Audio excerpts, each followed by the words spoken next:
நாங்களாம் ஓடணுமா? இதே வீட்டில் தானே என்ன அரெஸ்ட் பண்ணாங்க. இங்கே கூட இருக்கிற ஆதவ அர்ஜுனா நான் வருந்தி வேலையே வந்து நடந்திருக்கிற இதை வந்து பேசுவியா, அரெஸ்ட் பண்ணணும்னு பயந்து ஓட்டாப்புல 12 மணிக்கு எனக்கு மெசேஜ் அனுப்புறேன் அண்ணாமலை அவர்கள், உங்கள் மேலே எஃப்ஐஆர் போட்டிருக்காங்க, நீங்கள் என்ன அரெஸ்ட் ஆக போகிறேன், வீட்டில் தான் இருந்தேன், 3 டிசி வந்து அரெஸ்ட் பண்ணுறாங்க, எதுக்கு ஓடுறீங்க, என்ன பண்ணுவாங்க இந்த கவர்மெண்ட்? அப்போ அரசியலில் நம்ம தகுதியற்றவங்க ஆகிடுவோம். போலீஸை பார்த்து நீங்கள் பயந்துட்டீங்க, இந்த ஸ்டாரை பார்த்து நீங்கள் பயந்துட்டீங்க அப்படின்னா நீங்கள் பப்ளிக்காக பேசவே முடியாது. இதுதான் ப்ராப்ளம்.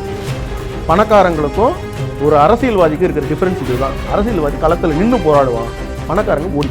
ஏன்னா அவங்களுக்கு பயம், பல பிரச்சனைங்க இருக்கும் அவங்களுக்கு. ஒருத்தருக்கான ஃபீல் இல்லை. எனக்கு வருத்தம் என்னன்னா, களத்தில் இருக்க வேண்டிய புஷி ஆனந்தா காணும், ஆதவ அர்ஜுனாவை காணும், மற்ற அந்த கட்சியில் இருந்த ஒரு 4 பேர் யாருமே இல்லை. அவங்களும் சந்திக்கணும் அப்படிங்கிறதுக்கு ஒரு மனு போட்டிருக்காங்க, பாதுகாப்பு கோரி மனு போட்டிருக்காங்க. அந்த இடத்துல மக்களை பார்க்கணும். இப்போ இன்னைக்கு லேட்டஸ்டா அதுதான் இன்ஃபர்மேஷன். ஏன்னா அவங்க விஜய் தரப்பும் வந்துட்டு மக்களை பாதிக்கப்பட்ட மக்களை பார்க்கணும்னு மனு போட்டிருக்காங்க, பாதுகாப்பு வேணும்னு.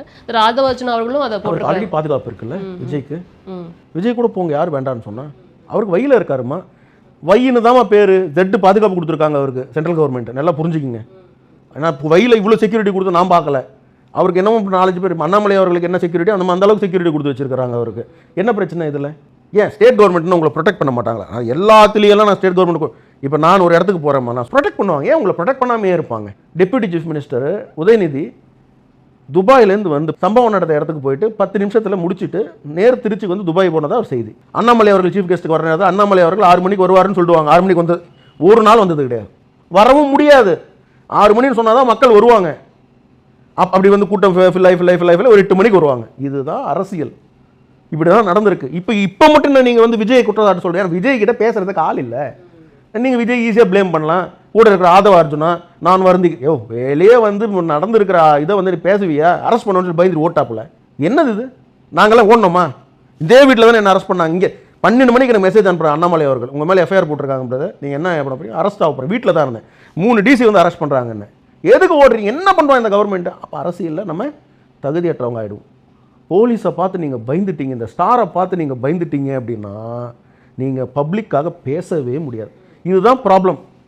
பணக்காரங்களுக்கும் ஒரு அரசியல்வாதிக்கு இருக்கிற டிஃபரன்ஸ் இதுதான். அரசியல்வாதி களத்தில் நின்று போராடுவான், பணக்காரங்க ஓடி போயிடுவாங்க. ஏன்னா அவங்களுக்கு பயம், பல பிரச்சனைங்க இருக்கும் அவங்களுக்கு. ஒருத்தருக்கான ஃபீல் இல்லை. எனக்கு விஜய் விடுங்கம்மா. விஜயை வந்து அந்த இடத்துல நான் என்ன நடந்ததுன்னு சொல்லவா? விஜய் வந்து அந்த இடத்துலேருந்து கிளம்ப சொன்னாங்க. இதுதான் உண்மை. நீங்கள் விஜய் ப்ளேம் பண்ணாதீங்க. விஜய் வந்து எப்படி இத்தனை பேர் இறந்துட்டாங்களே, விஜய் பாடிக்கு போயிட்டார், விஜய் அங்கே இருந்திருந்தால் இன்னும் பெரிய பிரச்சனையாக இருக்கும்.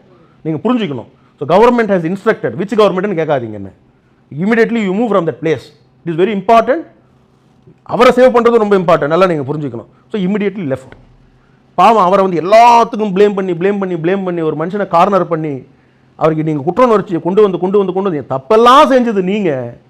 ஆனால் பாவம் அந்த மனுஷனை போட்டு எங்களுக்கு விரோதி தான், நாங்கள் இது முடித்த உடனே அவரை அட்டாக் பண்ண தான் செய்வோம். ஆனால் இந்த இதில் நாங்கள் பண்ண மாட்டேன்றோம். ஏன்னா நியாயமாக தர்மமாக இருக்கணும்னு நினைக்கிறோம்.